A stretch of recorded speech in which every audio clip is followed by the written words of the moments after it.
Senhor, no início deste dia, venho pedir-te saúde, força, paz e sabedoria. Quero olhar hoje o mundo com os olhos cheios de amor, ser paciente, compreensivo, manso e prudente. Ver além das aparências teus filhos, como tu mesmo os vês, e assim não ver senão o bem em cada um. Fecha os meus ouvidos a toda calúnia, guarda minha língua de toda maldade, que só de bênçãos se encha o meu espírito. Que eu seja tão bondoso e alegre, que todos quantos se aproximarem de mim sintam a tua presença. Senhor, reveste-me da tua beleza, e que no discurso deste dia eu te revele a todos. Que assim seja. Amém. Mais uma vez retornamos com a belíssima mensagem que Deus nos envia. Que todos nós possamos sermos revestidos da presença e da glória de Deus, que sejamos fortalecidos na nossa fé e que abramos o nosso coração para aquilo que Deus tem para nós todos os dias. A sua palavra de força, de fé, de vitórias em nossas vidas. Eu me chamo Luiz Cláudio, iniciamos agora nossa liturgia diária. A palavra que quero compartilhar com todos vocês neste dia de hoje, ela se encontra no livro do Evangelho de Marcos, no capítulo 16, do versículo 15 ao 20. Foi levado ao céu e sentou-se à direita de Deus. Naquele tempo, Jesus se manifestou aos 11 discípulos e disse-lhes: Ide pelo mundo inteiro e anunciai o Evangelho a toda criatura. Quem crer e for batizado será salvo. Quem não crer será condenado. Os sinais que acompanharão aqueles que crerem serão estes: expulsarão demônios em meu nome, falarão novas línguas, se pegarem em serpentes ou beberem algum veneno mortal, não lhes fará mal algum. Quando impuserem as mãos sobre os doentes, eles ficarão curados. Depois de falar com os discípulos, o Senhor Jesus foi levado ao céu e sentou-se à direita de Deus.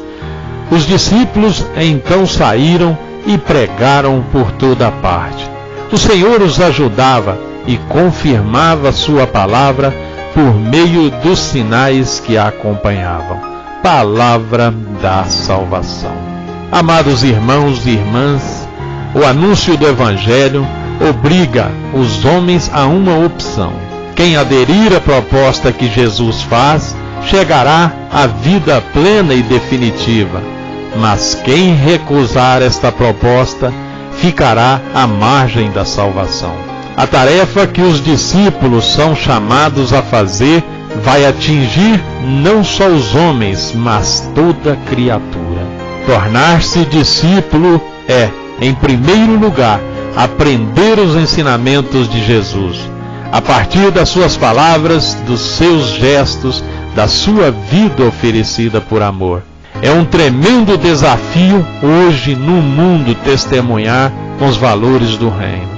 Com frequência, os discípulos de Jesus são objetos da zombaria e do hilário dos homens, porque insistem em testemunhar que a felicidade está no amor e no dom da vida.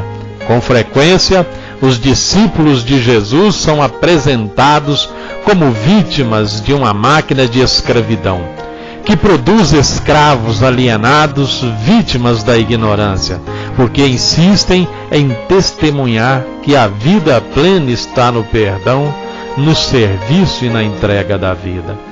A missão que Jesus confiou aos discípulos é uma missão universal.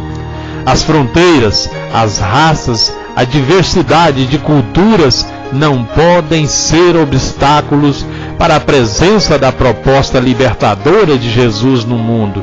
Tenho consciência de que a missão que foi confiada aos discípulos é uma missão universal.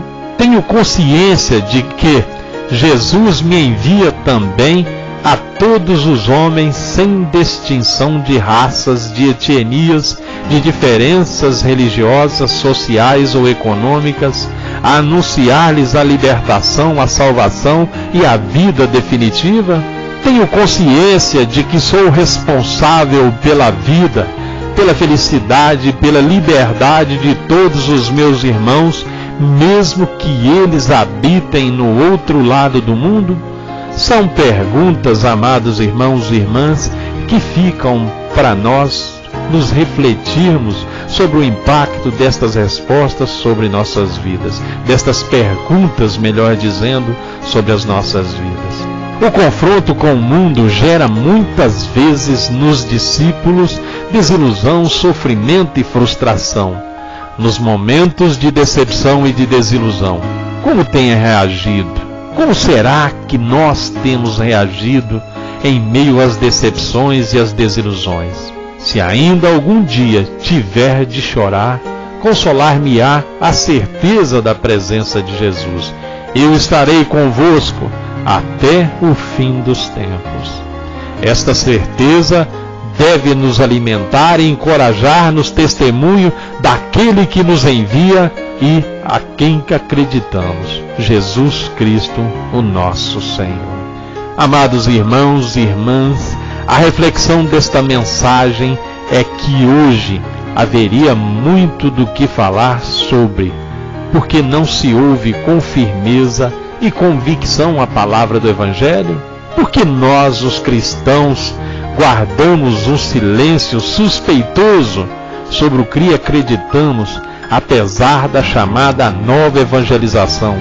Cada um fará sua própria análise e mostrará sua interpretação particular. No entanto, ouvindo o Evangelho e olhando para o evangelizador, São Marcos, só podemos proclamar com segurança e agradecimento onde está a fonte em que consiste a força de nossas palavras.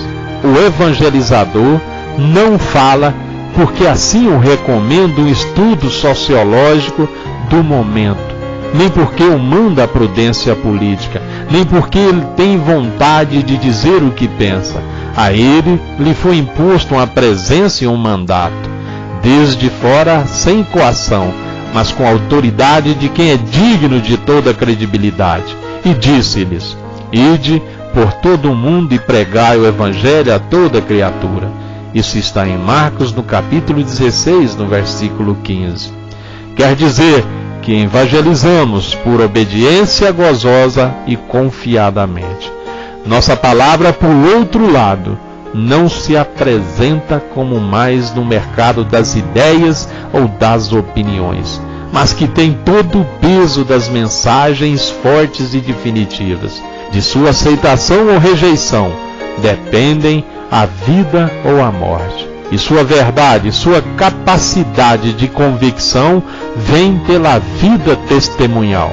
Isto é, aparece acreditada pelos signos de poder em favor dos necessitados, razão pela qual é propriamente uma proclamação, uma declaração pública, feliz, entusiasmada de um fato decisivo e salvador. Por que então o nosso silêncio? Medo? Timidez? O signo, o milagre da vida é nossa eloquência. Deixemos, pelo menos, que o Senhor, no meio de nós e conosco, realize a sua obra. Os discípulos partiram e pregaram por toda parte. O Senhor cooperava com eles e confirmava a sua palavra com os milagres que acompanhavam. Isso está em Marcos, no capítulo 16, no versículo 20. Amém? Amados irmãos e irmãs, eu espero mais uma vez ter conseguido transmitir a cada um de vocês um pouquinho mais do Evangelho e da palavra do nosso Deus. Claro que eu vou te recomendar que você procure aí na sua Bíblia, que você leia mais no livro do Evangelho de Marcos, no capítulo 16, do versículo 15 ao 20. Que você leia e procure extrair mais desta palavra o que mais Cristo tem para você. Amém?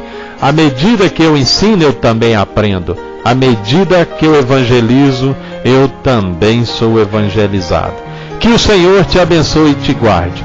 Que o Senhor faça resplandecer a luz do seu rosto sobre ti e tenha misericórdia de ti.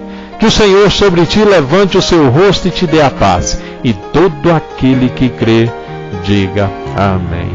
Que Deus, nosso Pai, venha sobre todos nós em mais este dia de hoje e que nos abençoe a todos. Fiquem todos nas graças do nosso Deus. Que assim seja. Amém.